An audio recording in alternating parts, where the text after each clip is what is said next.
നമസ്കാരം. മലയോര മേഖലയിലുണ്ടായ അതിശക്തമായ മഴയെ തുടർന്ന് ഇടുക്കിയിലും കോട്ടയത്തും പത്തനംതിട്ടയിലും ഉരുൾപൊട്ടൽ. പത്തനംതിട്ട, കോട്ടയം ജില്ലകളുടെ കിഴക്കൻ പ്രദേശങ്ങളിൽ പലയിടത്തും ഉരുൾപൊട്ടലുണ്ടായി. പമ്പ, മണിമല, മീനച്ചിൽ നദികൾ കരകവിഞ്ഞു.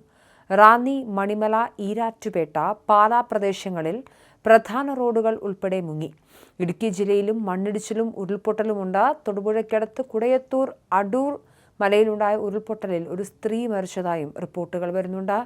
വണ്ടിപ്പെരിയാർ ഉൾപ്പെടെ പല പ്രദേശങ്ങളിലും റോഡിൽ വെള്ളം കയറി. 3 ജില്ലയിലും ഗതാഗതം പലയിടങ്ങളിലായി സ്തംഭിച്ചിട്ടുണ്ട്. കൊട്ടാരക്കര ദിണ്ടുകൽ ദേശീയപാതയിൽ മണ്ണിടിഞ്ഞ് ഗതാഗതം സ്തംഭിച്ച അവസ്ഥയാണ്.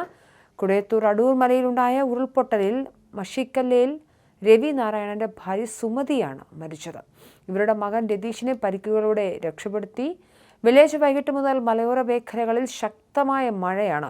മഴ മുന്നറിയിപ്പുകളെ തുടർന്ന് സംസ്ഥാനത്തെ 8 ജില്ലകളിലെ വിദ്യാഭ്യാസ സ്ഥാപനങ്ങൾക്കും അവധി പ്രഖ്യാപിച്ചു കഴിഞ്ഞു. ഇടുക്കി, കോട്ടയം, പത്തനംതിട്ട, ആലപ്പുഴ, വയനാട്, മലപ്പുറം, പാലക്കാട്, കോഴിക്കോട് ജില്ലകളിലാണ് അവധി. കൂട്ടിക്കൽ, വാഗമൺ, തങ്ങൾപ്പാറ എന്നിവിടങ്ങളിൽ ഉരുൾപൊട്ടൽ. ഇന്ന് പുലർച്ചെയാണ് ഉരുൾപൊട്ടൽ ഉണ്ടായത്. കൂട്ടിക്കൽ മേഖലയിൽ 3 ഇടത്തായാണ് ഉരുൾപൊട്ടൽ ഉണ്ടായത്. കൂട്ടിക്കൽ, കൊടുങ്ങ, ഇളങ്കാട് എന്നിവിടങ്ങളിൽ ഉരുൾപൊട്ടി. അഗ്നിശമന സേന സ്ഥലത്തെത്തി രക്ഷാപ്രവർത്തനം നടത്തുകയാണ്. പ്രദേശത്തെ വീടുകളിൽ വെള്ളം കയറി നാശനഷ്ടം ഉണ്ടാകുന്നുണ്ട്. ആളുകളെ ഒഴിപ്പിക്കുകയാണ്.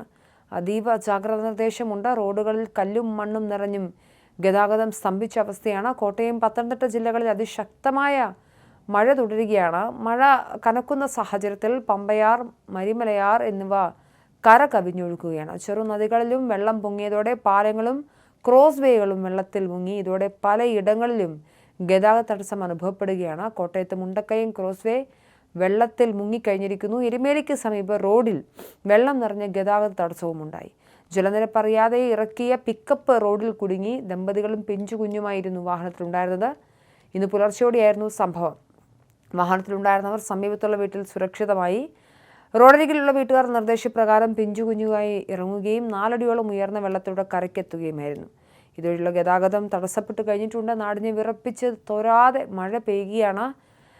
2 തവണ പ്രളയം കടന്നുപോയൊരു നാടാണ് നമ്മുടേത്. ഈ പ്രളയ സമാനമായ മഴയാണോ കേരളത്തിലുണ്ടാകുന്നത് എന്ന ആശങ്കയിലാണ് മലയോര ജനത. ഇനിയും ഒരു പ്രളയത്തെ താങ്ങാനുള്ള ശേഷി തങ്ങൾക്കില്ലെന്ന് തന്നെയാണ് അവർ പറയുന്നത്. എന്തായാലും നാടിനെ വിറപ്പിച്ച് തോരാതെ പെയ്യുന്ന പ്രളയ സമാനമായ മഴയിൽ കേരളം വീണ്ടും പ്രകൃതി ദുരന്തത്തിൻ്റെ നിഴലിലാണ്. 2018 മഹാപ്രളയത്തിൻ്റെ ഭീതിജനകമായ ഓർമ്മകളെ ഉണർത്തിക്കൊണ്ട് തെക്കൻ ജില്ലകൾ മുതൽ വടക്കൻ മലബാർ വരെ ഇടതടവില്ലാതെ മഴ പെയ്യുന്ന സാഹചര്യമാണ്.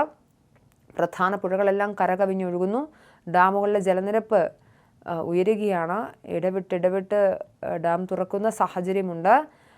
പത്തനംതിട്ട ജില്ലയിലും റാന്നിയിലും കോന്നിയിലും സ്ഥിതിഗതികൾ അതീവ സങ്കീർണവും അപകടകരവുമായി തുടരുകയാണ്.